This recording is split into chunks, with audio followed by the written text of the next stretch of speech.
What's up? What's up? What's up, family? What's up? It's been a minute since I've dropped one of these videos. Welcome to Spiritual Shift. My name is Barry Riley, B. Sean Riley. Barry Riley, B. Sean Riley. Either one works. Um, Again, welcome to Spiritual Shift. And I'm only going to be on here for a few minutes, maybe 30 minutes, 30, 40 minutes. And I want to talk to you about just 5 books that really helped me get through seminary. Um, Spiritual shift really is about helping people um, just really connect to their divine spark within them. You know, everyone has a divine spark within them. It doesn't matter if you're a Christian, Muslim, Jew. It doesn't matter. You're Buddhist. Spiritual shift really is designed to help people connect to that divine spark. Even if you don't have a religion, it doesn't matter. All of us have a divine spark within us. And religion really, the goal of religion, like the real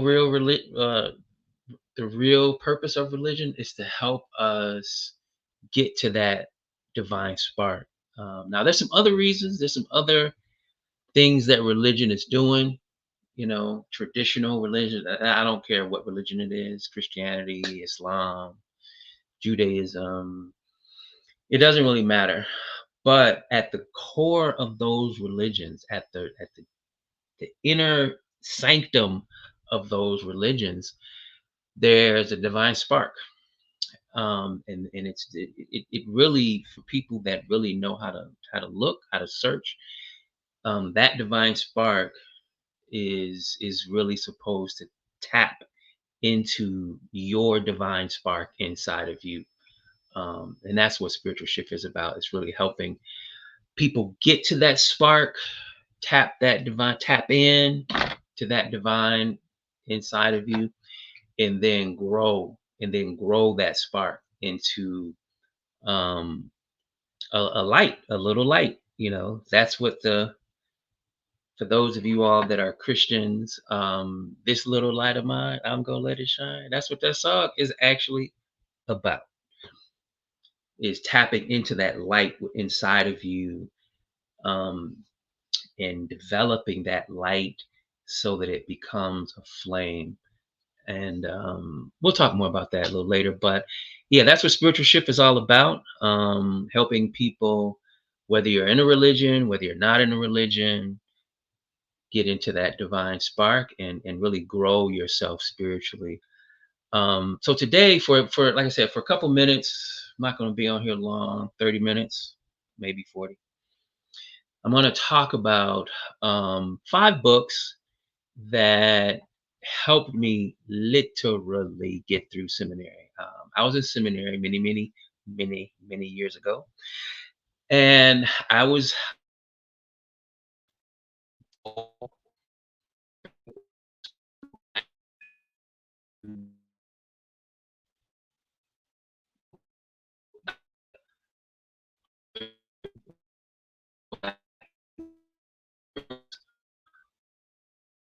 go into it a little more in depth, but I was in seminary. Um, I was a Christian. I was Jesus, Jesus, Jesus, all about Jesus. And it was great. I grew up in a fundamental evangelical family, went to same type of church. It was an amazing experience. I loved it. So much so that I knew I had a calling on my life. I knew it from a very young age. And because I grew up in a evangelical fundamental church and family, it was Jesus. It was I was going to seminary. I was going to be a pastor, start a church, all that. But that actually didn't happen. So I talk about that in my first couple videos. But this video, I want to just give you guys some resources, people that are in Christianity, and maybe you're struggling with growing, you're struggling with your spiritual growth, or if you aren't in church at all, you don't have a religion, you don't really, it's not, um, it doesn't matter. Spiritual shift is about growing spiritually, period. And full disclosure, I don't identify as a Christian. Um, I'm a spiritual teacher. I grew up in Christianity. I could have easily been a Muslim. Like I tell that story in those first couple videos. Like I said, my grandfather was an Ahmadiyya Muslim. My mother grew up as a Muslim. My aunts grew up Muslim. My cousins on that side are all still Muslim. So I could have easily been a Muslim. So um yeah. But I just happened to grow up as a Christian. So let me get into these books. Let me get into these books because, like I said, I'm not going to be on here long. I'm going to go kind of in descending order. Um, so the first book, the fifth, it's only about 5 books that I'm going to be talking about. I have hundreds and hundreds of books. So periodically, I'm going to share books with you guys that help me. These books, literally, like when I was in seminary, I was, seminary is very, very intense. Many people coming into seminary they're Christians. They're looking to go into ministry. They're looking to be a pastor. The particular seminary that I went to, um, literally trains people to go into parish ministry all over the world. It's deemed a quote unquote liberal seminary, but I don't get into those labels. So so you're digging into the text, you're digging into the Bible, you're digging into the history, the concepts, like the whole shebang bang, right? So as I, got into, you know, that information, those details, that knowledge, you begin to see that I began to see that what I was taught as a child and growing up into my teens and 20s, that whole, my whole life, it wasn't really like, this isn't really what I was taught. Like what I'm seeing as I was translating the Bible from Greek to English, from Hebrew to English, from Greek to Latin, I mean, all of that. It was like, this is not what I grew up with. So it was very jarring, you know, it was very jarring. But it didn't like really, I wasn't um disturbed so much as to my pursuit of wanting to learn more, wanting to grow. I've always been that way, you know. So um I stuck in there, even though what they were saying, some of the things that they were saying in seminary, it was like, this isn't what I learned. Some of the people that were around me, like I had a white friend of mine, and we used to study together, kick it, while we were in grad school. And he was shook. He was shook. After our first year, he was like, "Man, I don't know if I could do this. I don't know if I could do this." I was like, "Just stick in there, bro. Just stick in there with it." And second year, we started, and by Christmas, it was a wrap. He couldn't. He left and went back down south. And he almost had a nervous breakdown. I think he kind of had a breakdown a little bit because what it was challenging, it was challenging some fundamental things. So if you're a fundamental evangelical, like, you're taught all these things, and I was taught all those things, and I believed all those things. And I don't have a problem with the belief because I was a child. This is what my church was teaching. This is what my parents were teaching, and it's fine. But when I got more information, I was like, oh, this is what's really going on. And I was all about the knowledge and the truth. So I'm not saying it didn't shake me, because it did shake me up a little bit. But because I wanted to know the truth. I wanted to know what the hell are they talking about? Like, what the hell is going on for real? So I began to search. And when you're in school, like when you're in a graduate school or like PhD program, I mean, you have access to books like forever, like an endless amount of books. So I began to search for books that help me understand things a little better. So this is just a tip of the iceberg. So the first book is this book called Nam or Word. So this is it's by Kirpal Singh. All right, that's the book right there. Um, so in the beginning was the Word, right? It's the New Testament, right? Gospel of John, right? In the beginning was the Word, and the Word was God. We all know that verse, right? So that word is a very key word in Scripture, in the whole ethos of Christianity. Oh, this is the Word of God. Ooh, I'm going to preach the Word. Well, that word, the so the okay, so the New Testament, um, if you go back a language, it's Greek. All right. So that word in Greek is logos, right? So where did the Greeks get that word from? Where did they get this word of this concept of the logos, right? Where does that word come from? Well, the Greeks got that concept from somewhere. So that's what I wanted to understand. So this book, Nam, Nam, this book talks about how that concept of the word is extrapolated through lots of different religions, mostly coming out of the East. This is that concept of the word or the logos is an ancient concept. It didn't start in the Bible, so you won't know that unless you read something like this or other books that talk about this kind of stuff. All right, so that was the first book. So what I like to teach. So when I teach, I teach people that Christianity is just the way that Christianity is taught today. It's just one small piece of the story. The story is so big, it's so huge, it's so old that it's almost like a little pebble that's being taught. But the story is so big.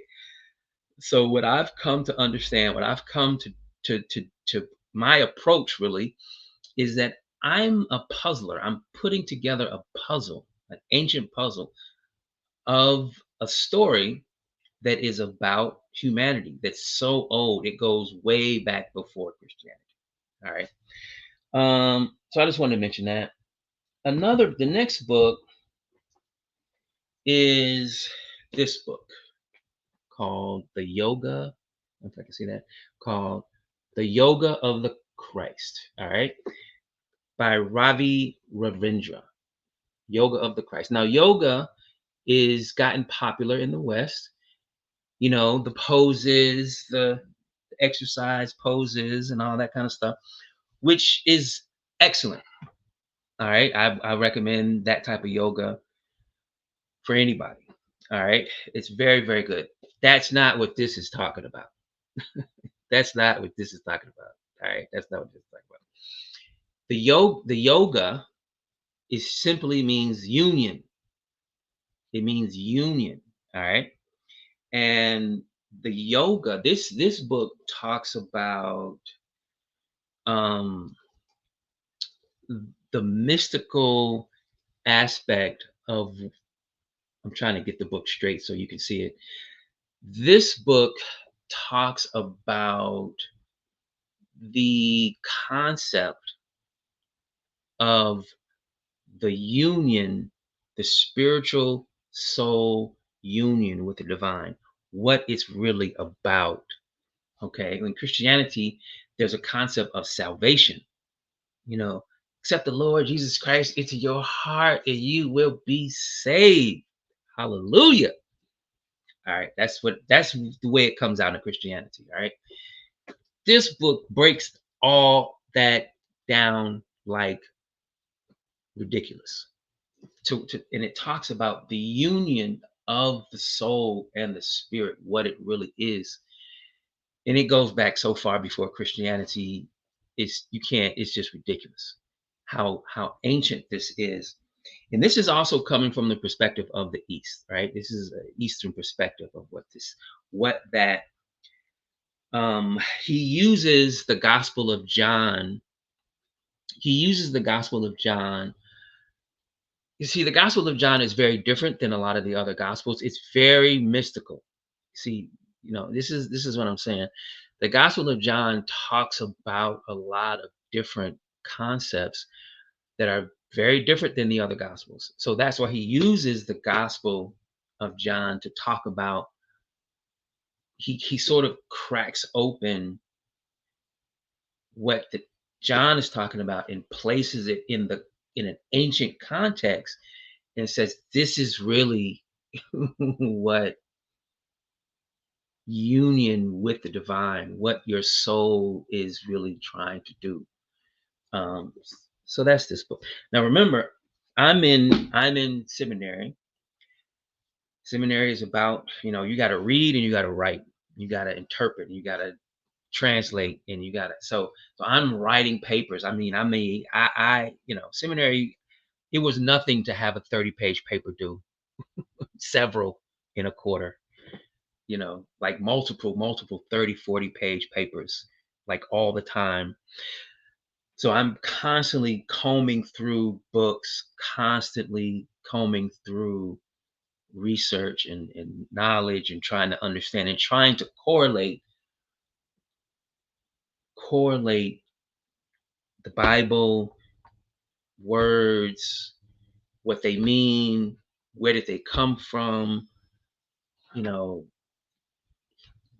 from where they came from when they got translated into the Bible and into Christianity. um is it the same meaning? Is it the same meaning now that we're looking at it in Christianity? Is it the same meaning? And just a lot of stuff. No, it's just not the same meaning. It's just not the same meaning. I may go through some of that today. The next book is called The Kingdom Within. All right, The Kingdom Within by John Sanford. This book is kind of messed up. Like I said, these are old books. If you looked in these books, I'm talking about, there's writing everywhere. There's notes everywhere, because I was studying, and I was writing papers, but I was also trying to piece understanding together for myself. So this book, um, Sanford talks. He looks at, and he if you see the subtitle, the inner meaning of Jesus's sayings. Okay, so what he looks at the teachings of Jesus from a psycho from a emotional, psychological, like he was a therapist, um doing psychotherapy. He's looking at it from an archetypal Jungian type of perspective, like, and he's breaking down the teachings in a way that it's actually pretty phenomenal, because um most I can't say most, a lot of preachers and teachers and pastors, they don't really talk about Jesus's teachings a lot, because his teachings are diametrically opposed to what Paul talks about. Paul is primarily trying to build a church. He's trying to set up an institution. All right. Jesus is coming with the real ancient scripture. He's coming with the real ancient teachings in a whole new way. He's not trying to build a church. All right.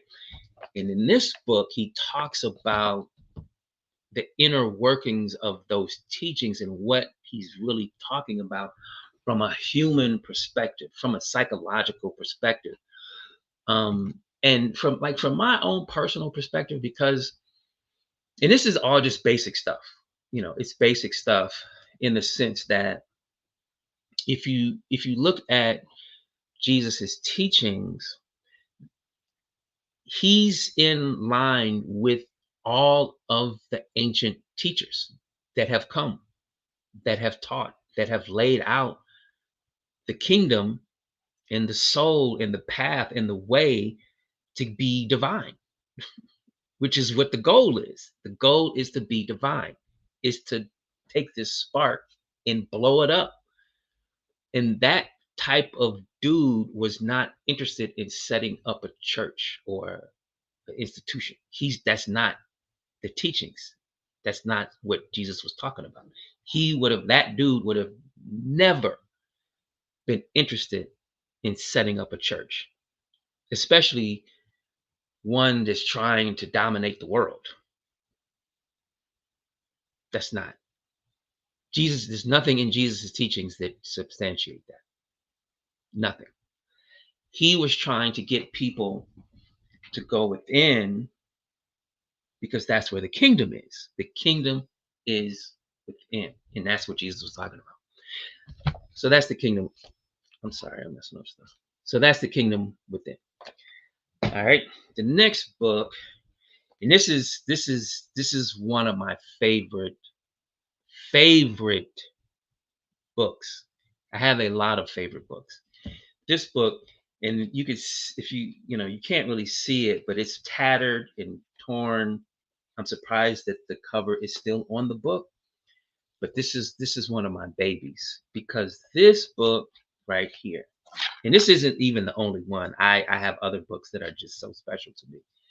This book right here called um, The Opening of the Way. Hold on. It's called The Opening of the Way by Isha Swallow Delubitz. She's the wife of R.A. Swallow Delubitz. This book right here, oh my God. When I was in seminary, this thing right here helped me. It began when I read this book. When I read this book, it was just like it opened up. It started, it didn't completely open up, but it started to open up. I was like, oh my God, this is what the Bible is talking about. This is what Christianity is talking about. This is what Islam is talking about. This is so let me stop. All right. Um let me see if I can, like I said, I'm not gonna try to get through this real quick. Um how can I explain to you what this book is about? So the opening of the way, it says a practical guide to the wisdom teachings of ancient Egypt. That's kind of what it says, but it doesn't give you a sense of what the book is talking about. Um, I'm gonna see if I can read a piece of the back here because um let me just summarize. Let me just summarize what the book is about. So let me see if I can read the um let me see if I can read some of the table of contents. Um the part one, it's divided into sections. So section one of the areas is the soul and consciousness. All right. The aim and the dual. Okay, what the aim of the soul is and the conflict that the soul goes through to get to the goal. The way of the heart is the section two talks about the way of the heart. I'm not going through the whole thing. It talks about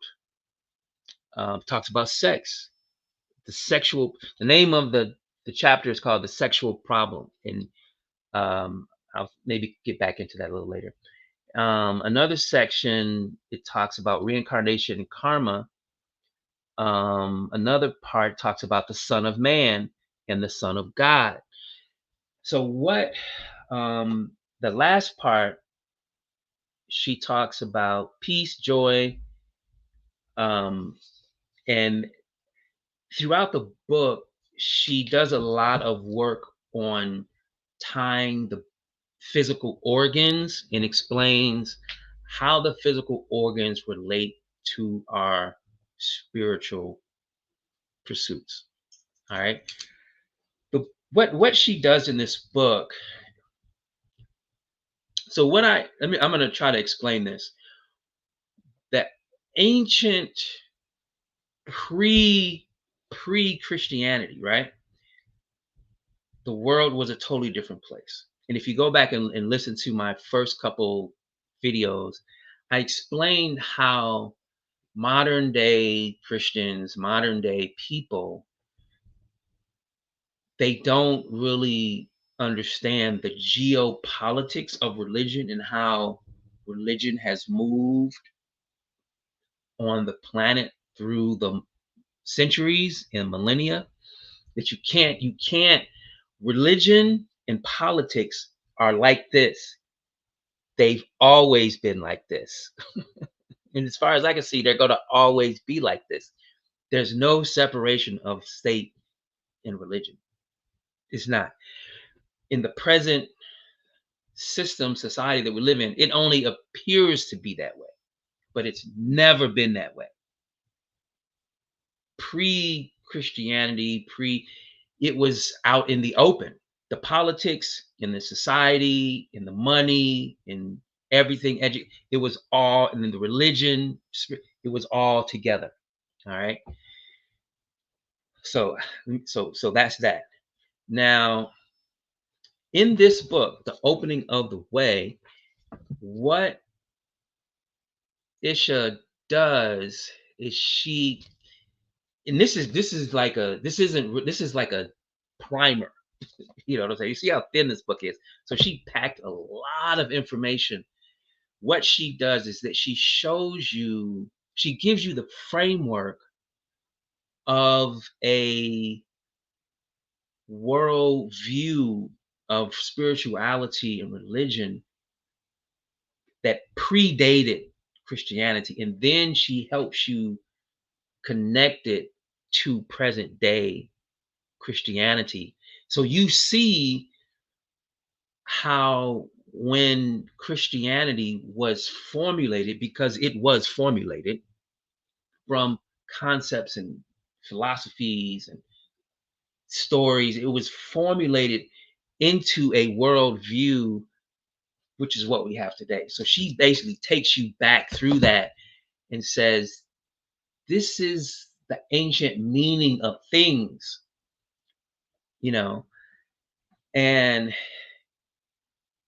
kind of shows you like this is really what is going on when you, man, it's because and I should warn people that this isn't like I'm not, spiritual shift is for everyone. Doesn't matter if you're a Christian or not, Muslim, Jew, it doesn't matter. It doesn't, you cannot have a religion. The only thing that I have to tell people, to warn people, that it's actually not for people that want to stay in the baby pool. It's just not. I just can't do it. You know, it's not for baby pool type of people. So it's for people that want to grow, and to grow, you have to struggle and you have to strive. You have to really like rip your hair out, not literally, but I'm saying you have to go through books like this and be like, what is she talking about? Like, and then you have to go to another book and be like, well, let me see if it's over here. That's what we do here. That's all we do here. All right. So this is one of those books. I can't even, because the book is so deep, but it's so simple. It's actually simple, but it's so deep because she breaks things down. So, looking for my glasses to see if I got one more book and then we're gonna finish it. I I I may have I wanted to read something, but I couldn't because the book is so heavy. It would have probably done you guys a disservice to try to read something and then not explain it. So this is the other book, The Opening of the Way by Ishaswala Lubitz. This got me through. This got me through because since when I was in seminary and the professors was talking all the stuff they was talking about Jesus and the Word, the Bible, this, that, the other, I was like, once I got myself back together and realized that this was about to be a journey for the next for the 3 years, it was like this is about to be a journey right here. I went all the way in. So I would go get books and I would challenge professors on, the smiggity smack that they was talking. I was like, well, if you say Jesus is this, this, this, and this, well, this book says this, this, this, and this. What you think about that? So it got to be really fun to me. It got to be, but in the journey, I learned a lot about Christianity. I learned a lot about myself. I started to understand what Christianity was really about and what it wasn't about. I understood that it was a really big story. It was connected to a lot of other stories, and yeah. So the last book I want to show you guys. This book. So toward the end of my program, my graduate program at seminary, it's a 3-year program. So right around 2.5 years, I was finishing up all of my coursework, all of my papers, all of my defending my, all the stuff you got to defend, your thesis and all this kind of stuff. I mean, even though I had kind of made it through, I was kind of. I should also mention that by third year, I had started an ordination process with a church. I was in the middle of I was deep in the middle of an ordination process to become ordained.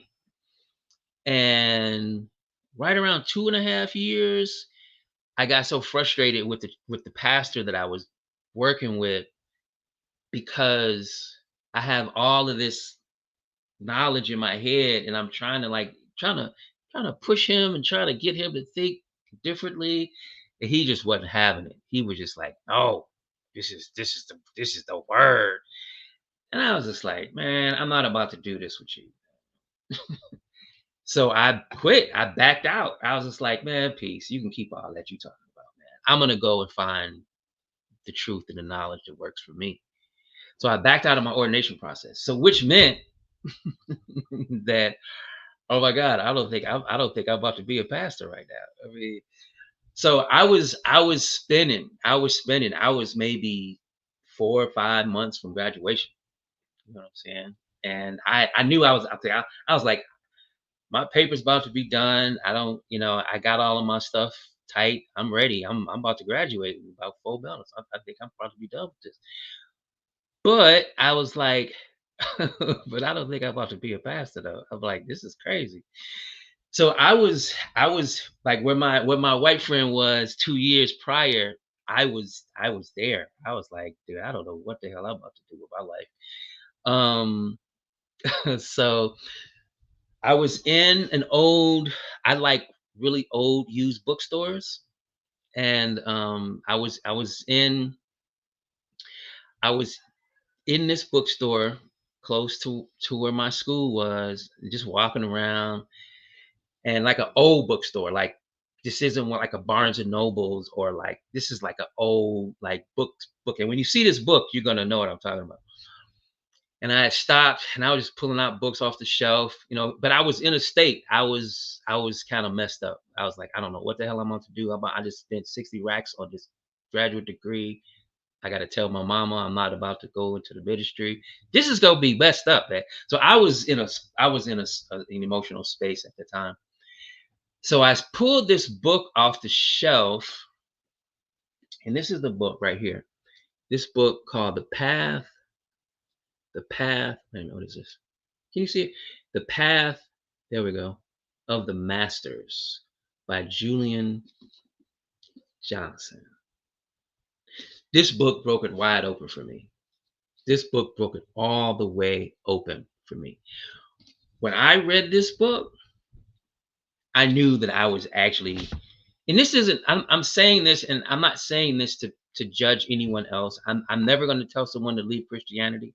If Christianity is working for you, do it. If Islam is doing it for you, if Judaism is doing it for you, do it. You know what I'm saying? You gotta get into that divine spark though. You gotta be digging and touching that divine spark. You gotta be searching for the divine though. Otherwise, it's just a religion. You might as well. And that's fine. If that's what you want, that's fine. You know, no judgment. But I knew for me, I wanted to know what this stuff was all about. And I had been inspired since I was a young child by the teachings by this man named Jesus and all the stuff that he was doing and helping people. And, you know, it was like, well, I like that. So this book broke it all the way open for me. And I remember I was telling you guys earlier that Jesus came teaching all the ancient teachings. This book proved it for me. All right, proved it for me. Now this is I'm telling my age now, but I don't have a problem with it. So this was 25 years ago when I found this book. This was 25 years ago when I found this book. So, and it did it. You can actually still get this book on Amazon. It basically breaks down all of the major religions, what they are, where they came from, why they came to the earth. I need to get my glasses, and then we're going to be done. It talks about the spiritual, like mankind, and the spiritual plight of mankind, what mankind is all about. It talks about what, like we hear this term called, the master, and even Jesus was called the master. What this term is, like when someone says, oh, he's a master, right? Talks about that, what that is. And it basically lays out like what a spiritual master does. Who is God? What is the God concept? The negative power, like there's a negativity on the earth, right? What's that? Go deep into that.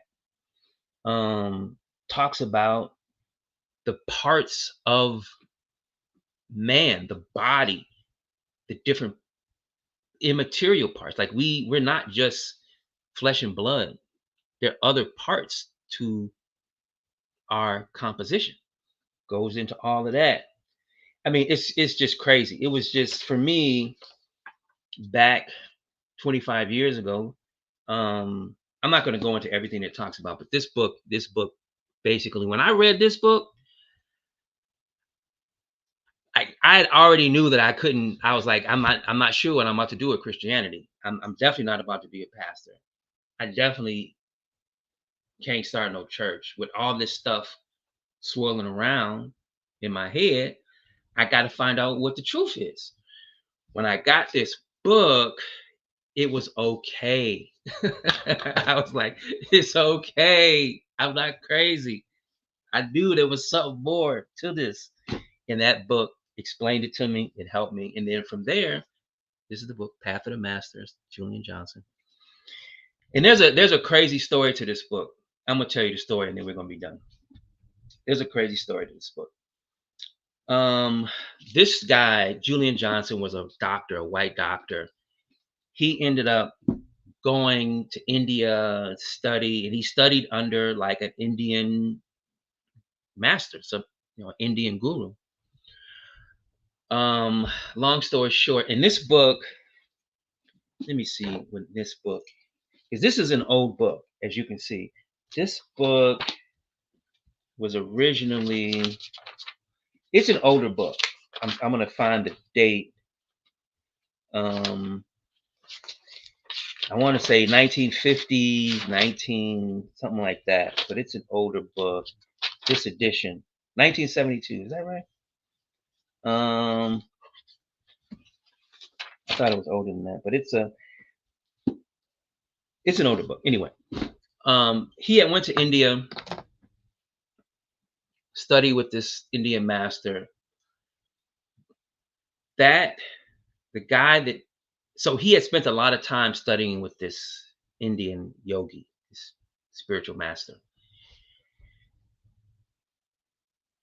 He writes this book, right?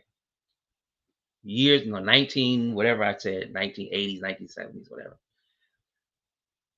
Okay. The guy that he's talking about that he studied under had started a spiritual center, right?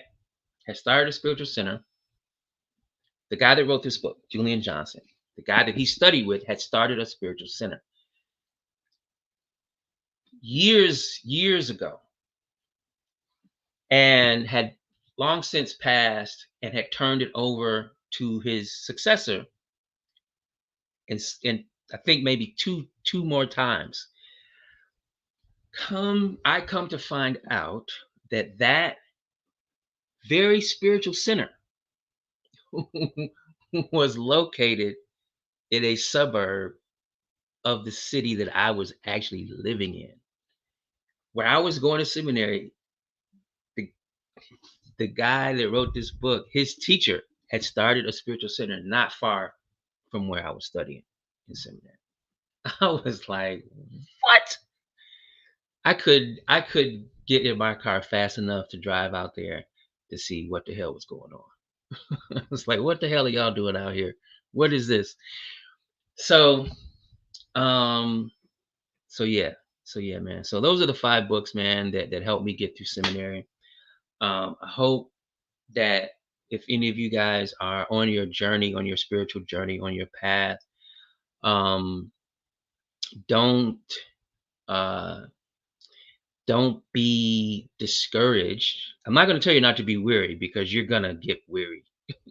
That's part of the journey. You're gonna get weary, but don't be discouraged. You know, for me, books have always just popped up right when I needed them. When I didn't know which way I was going to go, I didn't know what I was going to do. A book will appear and just be everything that I needed. And like I said, spiritual shift is we're really working and trying to get people to connect to that inner spark within them because the true divine, the true kingdom is within us. Um, and then maybe next time we'll talk about some ways that we can, some of the ways to go inside and uh, exchange and converse and interact with that divine spark because all of us have it. It's amazing. It's beautiful. It's not always easy. Sometimes it's extremely challenging, but that's what growth is all about. Is the challenge and meeting the challenge and growing through it. If we didn't struggle through challenges, we would have never came out of our mother's womb. We would have never learned how to walk. We wouldn't learn how to talk. We wouldn't have learned how to speak, how to eat, nothing if it wasn't for struggle. We had to struggle to learn how to do all that stuff. So I just want to leave you guys with that. Love you. And until next time, love is the way. Peace.